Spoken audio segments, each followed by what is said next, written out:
नमस्कार, आप देख रहे हैं न्यूज 18 बिहार झारखंड का डिजिटल प्लेटफॉर्म। मैं हूं शुभी मिश्रा आपके साथ।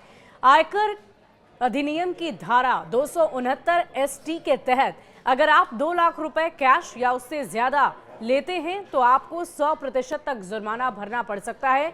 आपके पास जो कुछ भी है वो सब कुछ खो सकता है।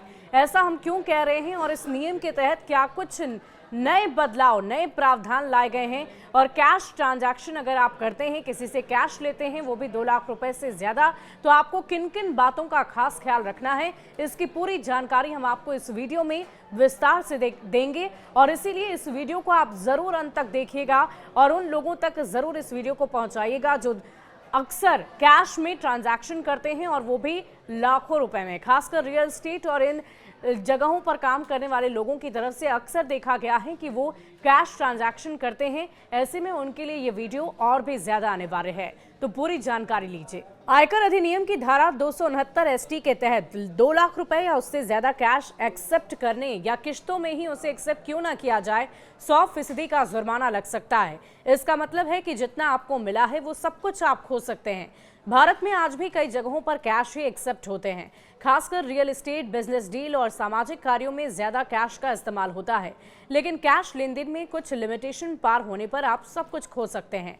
फाइनेंशियल एडवाइजर और टैक्स एक्सपर्ट ने सोशल मीडिया के जरिए चेतावनी दी है कि बड़े कैश ट्रांजैक्शन भारतीय टैक्स कानून के तहत कठोर दंड का कारण बन सकता है। हाल ही में वायरल एक पोस्ट बताती है कि नियमों को तोड़ना कितना आसान है और इसका परिणाम क्रूर हो सकता है।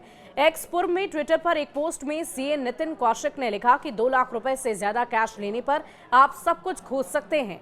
क्या आपको लगता है कि आप पेमेंट को अलग अलग मोड से करके बच सके हैं? तो फिर ये सोचना चाहिए। आयकर अधिनियम की धारा 269 एसटी के तहत 2 लाख रुपए या उससे ज्यादा कैश एक्सेप्ट करना, चाहे किश्तों में ही क्यों ना हो, 100% का जुर्माना लगेगा। इसका मतलब है कि जितना आपको मिला है वो सब कुछ आप खो सकते हैं। सीए ने बताया कि कैसे ये नियम काम करता है। एक दिन की लिमिट क्या होती है? एक दिन में 2 लाख रुपए से ज्यादा कैश प्राप्त करने को नियम का उल्लंघन माना जाएगा। अगर सुबह 1.5 लाख और शाम को 1 लाख मिले, कुल मिलाकर 2.5 लाख हुए, तो इस पर जुर्माना 2.5 लाख रुपए का ही लगेगा। भुगतान को दिनों के हिसाब से बांटना, इससे कोई मदद नहीं मिलती। उदाहरण के तौर पर 3 लाख में प्लॉट बेचना और 3 दिनों तक रोजाना 1-1 लाख लेना, ये भी अवैध माना जाएगा। शादी और कार्यक्रम का खर्च एक लेन देन के रूप में गिना जाता है। उदाहरण, खान पान के लिए अगर 1.5 लाख प्लस सजावट के लिए 1 लाख और 2.5 लाख रुपए, आपको जुर्माना लग जाएगा। उन्होंने एक वास्तविक मामले का हवाला देकर यह बताया कि एक विक्रेता को एक प्रॉपर्टी डील के लिए 6 महीने तक हर महीने 5 लाख रुपए मिले। हर भुगतान 2 लाख से कम था, लेकिन कुल 30 लाख था। अंतिम जुर्माना 30 लाख रुपए लग गया। कभी भी 2 लाख रुपए से ज्यादा कैश ट्रांजैक्शन एक्सेप्ट नहीं करना चाहिए, चाहे आप इसे किसी भी तरह से बांट कर दिया जाए। बिजनेस, प्रॉपर्टी या इवेंट में बड़े कैश लेन देन से बचना चाहिए। सिर्फ बैंक ट्रांसफर, यूपीआई या डिजिटल पेमेंट के जरिए ही लेन देन को एक्सेप्ट करना चाहिए। कई लोग अनजाने में इस नियम को तोड़ देते हैं और फिर उन्हें भारी कीमत चुकानी पड़ती है। तो टैक्स नियम के तहत 269 एसटी में ये लिखा हुआ है कि 2 लाख रुपए कैश से ज्यादा आप ट्रांजैक्शन नहीं कर सकते हैं एक दिन में, और ऐसा अगर आप करते हैं तो आपको 100% तक जुर्माना लग सकता है।